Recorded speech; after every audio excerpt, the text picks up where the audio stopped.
Today is Tuesday, October 24th, 2023. My name is Jo Reingold, and I am interviewing Celia Bills. Hello there. Nice to see you. Good to see you. Okay, Celia, tell us what you know about or would like to share about your grandparents' lives and your parents' lives, where they lived, where they were born, etc. Whatever information you want to give us about them. Okay, my father's parents were born in Poland. They came here, my grandfather came before World War I, and then the war broke out. He was supposed to get things set up for my grandmother to come. The war broke out and she couldn't come till after the war. So she came after the war. They got married. They had one child, my father. My mother's parents were born in the United States. I know they lived in Boulder. I'm not sure whether they were born there or not. I'm not sure where. Their family was from Russia. My grandmother's family was from Russia. I was told that my grandfather's family was from Alsace-Lorraine. They were here, of course, during the war. My father's family was all killed during the Holocaust. They never found any survivors. I guess that's pretty much about my grandparents. My mother had 3 sisters. My father was an only child. Do you know what they did for a living, your grandparents? I know what he did in Houston. I don't know what he did. They lived in Portland, Oregon, and I don't know what he did there. But when in Houston, he ran the Houston Grease Company, I think it was called, and he did that till he retired. They got louder. Go ahead. Okay. And where did you grow up? Where were you born? I was born in Houston. We moved to Corpus Christi and Texas City and Fort Worth, and then we moved to the Dallas area in Mesquite, and we lived there till I started high school. Was that because of your father? You had different jobs? It was, well, he moved there because he was supposed to be working in Garland, and Mesquite was nearby, and they found the house. And then he never worked in Garland. They sent him to Grand Prairie. Who did he work for? LTV. I think it was Temco when he first started. So tell us a little bit about your growing up years and your education. What were your favorite things? What did you do for fun, etc.? Well, education. Of course, I went through elementary school like everybody else, junior high, high school, graduated from Lake Highlands High School. One thing I remember about elementary school, and I always think about this when I think of elementary school, was anti-Semitism, because I remember about 3rd grade where we'd line up for lunch and everybody was going, "Oh, I don't want to stand in line by the dirty Jew." And I really hated that, of course, but when I graduated from Lake Highlands High School, was in the Journalism Honor Society. I was on the yearbook staff. I was in the French club and the Spanish club, and involved in a number of things. Then I went to North Texas. At the time, it was North Texas State University. Now it's University of North Texas. And I majored in speech and drama, radio, television, and earned my degree, and then never worked in it. I did various clerical jobs, secretarial jobs, until I went back to school, and I got a master's degree in social work. And I worked for a number of years as a social worker in both child welfare, adoption, and medical social worker with home health, helping people with Medicare, Medicaid, food stamps, etc. Okay. Let's go back for just a minute. What kind of religious affiliation did you and or your parents have, and were you a member of, or were they a member of any organizations growing up? Okay, I don't remember before we moved to Mesquite. As far as I know, they were always a member of the synagogue. When we moved to Mesquite, there was a thought that the Jewish community was going to move in that direction. Golden Acres was built, and they were founding members of a small synagogue named Beth Israel.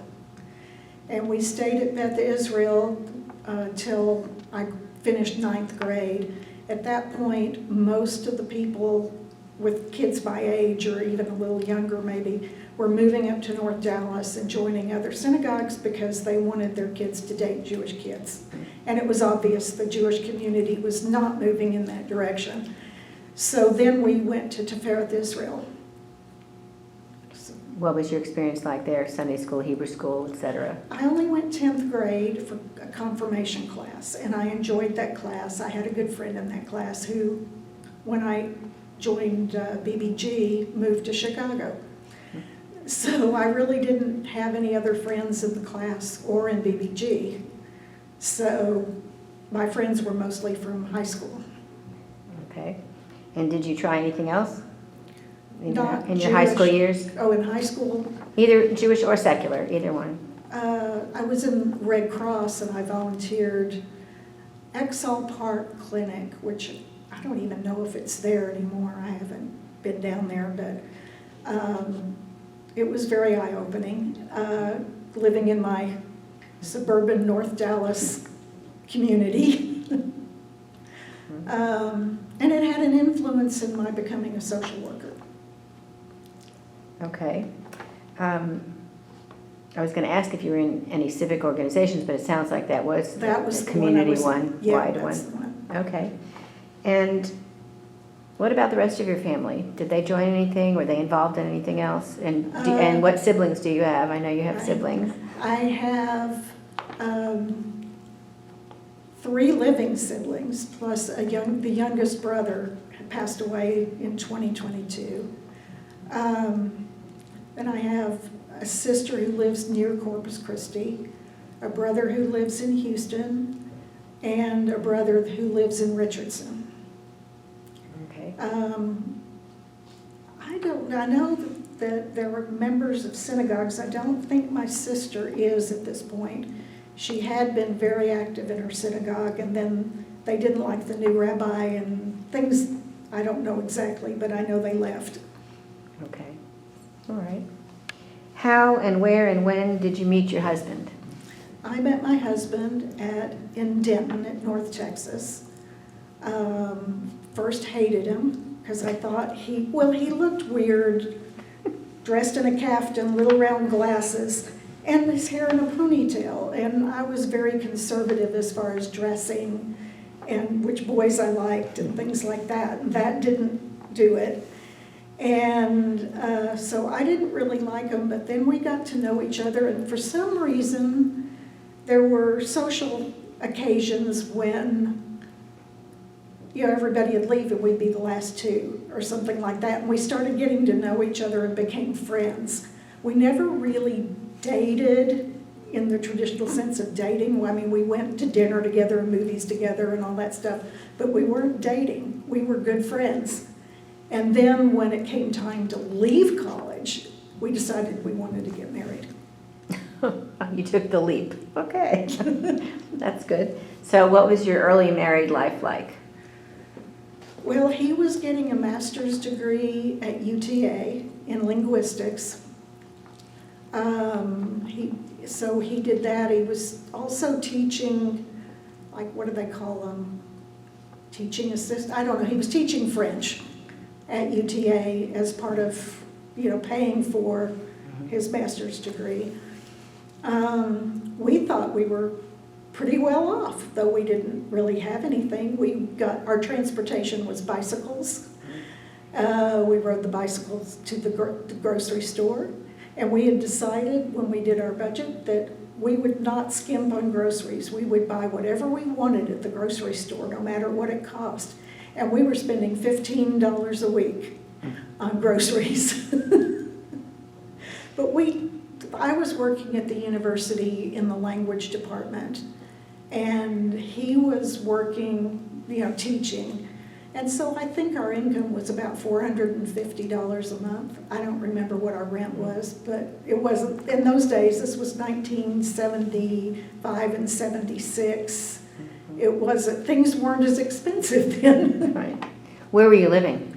We were living in Arlington. Oh. We had an efficiency apartment or studio apartment. Mm-hmm. It sort of had a bedroom, but it wasn't closed off. Okay. So, And then how long did that last? Where did you go after that? Well, after he finished his master's degree, we went back to Dallas. We didn't have jobs. We stayed with his parents for a little while. And then he started working for his father in his business. And he sold nuts and bolts to auto parts stores, which didn't make a lot of money. But with a degree in French and linguistics, it's not real profitable. There's not a lot of jobs unless you get a PhD and teach at a university. And he did that, and then he did some sales jobs selling computers, and then he learned to program a computer. He taught himself. We got a computer, and he got his first programming job. And what were you doing then? I worked for Dallas Public Library for a while. I worked for a company that sold newspaper advertising. And then I went back and got the master's degree in social work. Okay. And how did your family grow? Well, we were unable to get pregnant, so we adopted our son in 1988, and he's now 35. And how did that work out? That was good. Well, it was a challenge, like parenting is, you know. Yeah. I never want to have a teenage son again. You probably won't. So Probably won't right. either, yeah. But he grew out of those adolescent years. And he's now vice president at a big bank. He survived adolescence. He did well, yeah. He did well. And you survived. And we survived. You've been here all your life. You're a native. So how have you seen Dallas grow? What kind of changes have you seen? Besides population, that's the obvious. But what else have you seen that Dallas has done? As Dallas or Dallas Secular Jewish community and separate, and then the Jewish community. Okay, Dallas population, but it grew in area too. A lot of areas that we would drive by that would be out in the country and there'd be farms are now city. There's more malls. The first mall in the Dallas area was Big Town Mall out in Mesquite, or it's out on the border between Mesquite and Dallas. And we went there a lot. And then North Park came not long before we moved up north. And so I spent a lot of time with my best friend at North Park in high school. And I think there's more cultural events now too. I know they had the opera because I went as part of my 7th grade music class. They had the symphony, but I'm not sure when they started the Dallas Summer Musicals. I remember it being there and going, but I don't know when it started. But I think there's a lot. They've built a new art museum. They've got a new science museum. There's a lot more cultural things in Dallas. Right, than growing up here. Than growing up, yeah. And what about the Jewish community? How have you seen it grow and change? It's gotten bigger too. But one of the things that I saw, I think I noticed the most, is even when we had moved to Tifereth Israel, basically there was Tifereth Israel, Shereth Israel, which was conservative, Temple Emmanuel, which was Reform, and that was pretty much it. There may have been some small synagogue that I'd ever heard of. I know there had been some in South Dallas prior to that. But now there's a large Orthodox community. There's better access to kosher meat. There's a lot more Jewish education opportunities community-wide. There's just a lot more Jewish activities than I knew about. I knew about what teenagers did. I don't know what they had for adults when I was growing up. But it seems to me there's a lot more going on. So what have you and your husband decided to become involved in? You yourself and also as a couple, are you involved in anything particularly religious-wise? We're very involved in our synagogue, Congregation Beth Torah. He leads services. I have led services on Friday night. I have read Torah. He has read Torah. I'm relearning to read Torah. I'm a member of Hadassah, but have not been real involved. I've been mostly involved in the synagogue, more so maybe years ago, I can't even blame it on the pandemic, but when we first joined, I was on the membership committee, I was on the social action committee, I did a lot, and then leading services and reading tours. So we've been very involved in that. He was the co-chair of the High Holidays for a number of years. And so we were always there early and stayed late.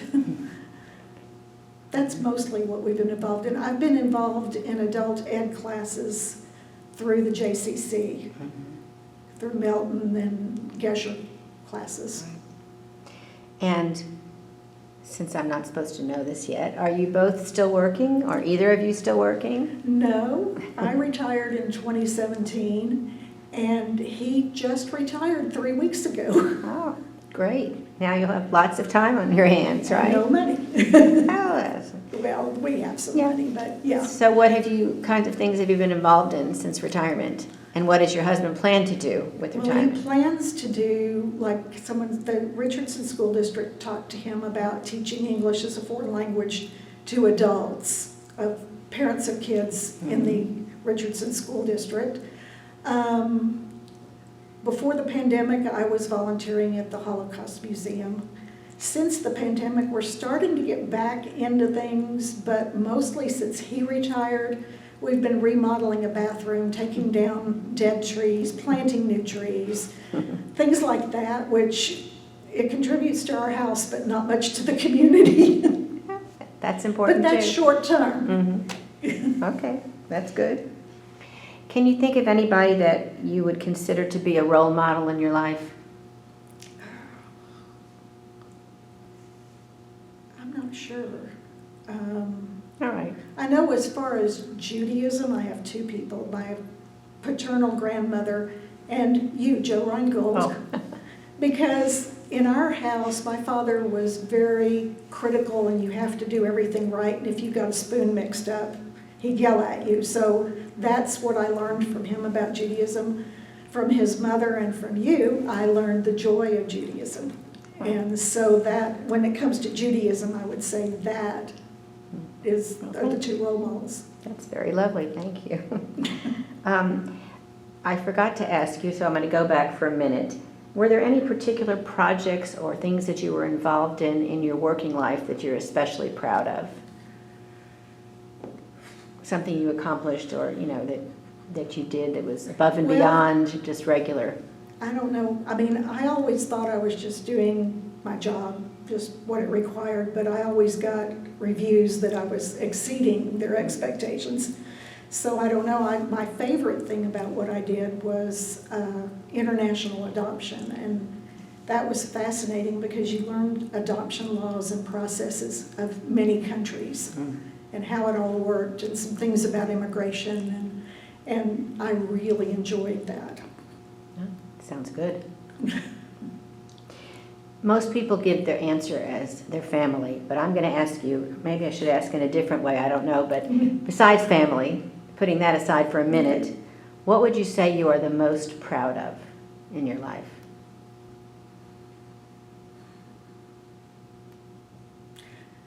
I guess being a social worker, because sometimes I wish I had done something that actually earned money, at least enough to live on, but I don't know, I do feel proud of the work I did as a social worker. I think it helped a lot of people. It wasn't flashy, you didn't get recognition in the newspaper or anything. People didn't really know about it, it was all confidential.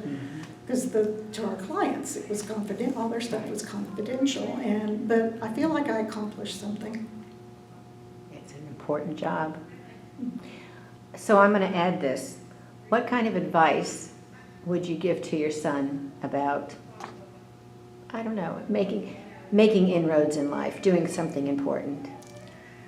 He and I have very different ideas about what's important. He is more like his Uncle David. He thinks making lots of money and working long hours to make lots of money is very important. Whereas while he was growing up, and I was a social worker the whole time, I tried to instill in him more of a spirit of giving to others and helping others. He may have some of that in him, but his main goal is to make lots of money. But I would give him the advice, think of others. Okay, that's important.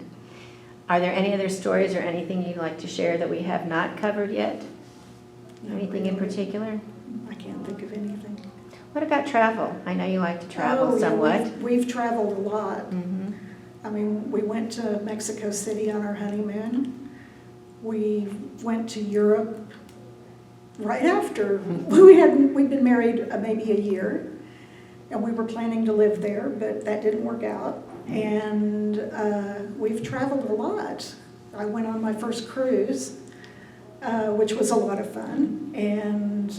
But we generally try to explore things by ourselves and just walk around and learn about where we are. I know what I want to ask you also, since I know about it. Explain about Esperanto to people that might not know about it and why you got involved in that. Okay, Esperanto is an international language. It was created by a Jewish oculist in Poland. And there were a lot of languages at the time spoken in Poland and a lot of divisions between religion, nationalities, etc. And he believed if everybody could speak the same language, they could have peace, which has proven not to be true. But to me, I know Earl's always been interested in it, but he's always been interested in learning any language he can learn. To me, what was interesting was being able to talk to people from other countries without knowing their language, because I can't know all the languages. And so when we went to classes that were national classes they had, and I remember one of our teachers was he was from Japan or China and taught in the other one. I think he was from Japan and taught in China, but he didn't speak English very well. He knew a few words. So the only way I could communicate with him was through Esperanto, and that was the appeal to me. You still doing it today and going places with them? Not really since the pandemic. I tried an online course they had instead of everybody going to one place, and I didn't think it worked real well, so I did that one and that was it. We probably will, now that the pandemic's over, and so we'll probably be doing a lot more travel in the United States. There's so many places we haven't seen yet. Now that your husband is Retired. officially retired, yeah. Yes. You'll make time for it, hopefully. Yeah. Okay, so anything else you'd like to add? No? I can't think of anything. Okay, well, I appreciate your time and thank you for doing this. Thank you. Okay.